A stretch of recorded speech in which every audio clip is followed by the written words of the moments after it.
Sëmundjet e zemrës vijojnë të jenë shkaku kryesor i vdekjeve në vend. Sipas raportit më të fundit të Instat, ato përbënin 52.9% të totalit të vdekjeve gjatë vitit 2025, duke zënë vendin e parë ndër shkaqjet e vdekshmërisë. Ka një sër faktorësh rreziku që lidhen qoftë me stilin e jetës, qoftë me mënyrën e të ushqyerit, pra lidhur drejt për drejt me sëmundjet e hipertensionit, të diabetit, të yndyrnave të larta në gjak, të cilat ndikojnë drejt për drejt në sëmundjen e arterieve koronare.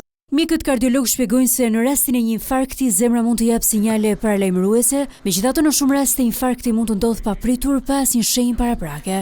Infarkti miokardit në një pjesë të mirë të rasteve mund të japi sinjale, mund të japi disa shenja simptoma paraprake të lidhura këto me dhimbjen e gjoksit të shfaqura në aktivitet fizik apo edhe në qetësi në raste të caktuara, të cilat mund të jenë përsëritur tek pacientët, tek individët dhe pastaj shkojnë dhe paraqiten në spital në kushte të infarktit miokardit. Ka raste të caktuara kur nuk ka fare shenja dhe mund të shfaqet e menjëhershme.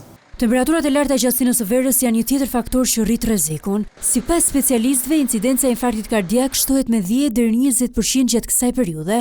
Për këtë arsye, ekspertët e shëndetit ju drejtojnë qytetarëve me disa këshilla.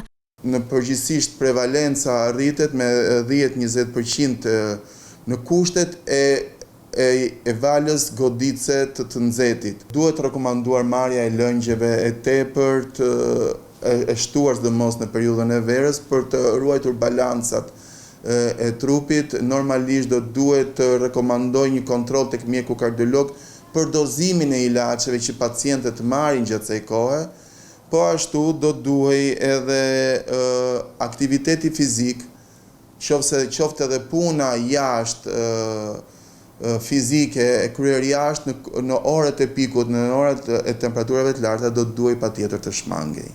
Shqetësuese mbetet edhe fakti se infarktet po prekin gjithnjë më shumë mosha të reja. Të dhënat e Instat tregojnë se për grup moshën 0 deri 19 vjeç, sëmundjet e aparatit të qarkullimit të gjakut përbëjnë shkakun kryesor të vdekjeve me 28.5%, të ndjekura nga sëmundjet që shfaqen në periudhën rreth lindjes me 22.2%.